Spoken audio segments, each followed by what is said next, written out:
அப்ப இந்த பொதுக்குழு சொன்ன அந்த கோர் மேட்டர் என்ன சார்? கோர் மேட்டர் என்னன்னா, விஜயை முதலமைச்சராக அறிவித்து நாங்கள் தேர்தலை சந்திக்க போறோம், நாங்கள் ஒரு அணி அமைப்போம், அவரை முதல்வராக ஏற்றுக்கொள்பவர்களுக்கு எங்கள் அணியில் இடம் உண்டு அப்படிங்கிற மெசேஜ் தான் இருக்கிறதா நான் பார்க்குறேன்.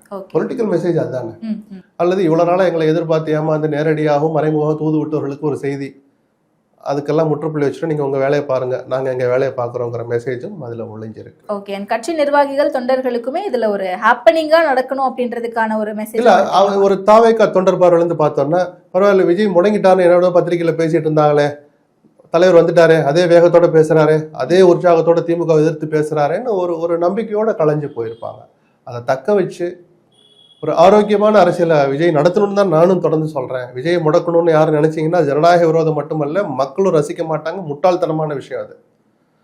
அப்படி ஒரு வாய்ப்பு கிடைச்சு வர்ற விஜய் ஒரு ஆரோக்கியமான அரசியலை நடத்தணும், குறைஞ்சபட்ச புரிதலோடு சில பிரச்சனைகளை அணுகணும்னு தான் நம்ம எதிர்பார்க்கிறோம் விஜய் கிட்ட இருந்து. அதன்படி நடந்தாருன்னா அவர் எந்த திசையில வேணாலும் பயணிக்கட்டும், நமக்கு என்ன கவலை அதை பத்தி.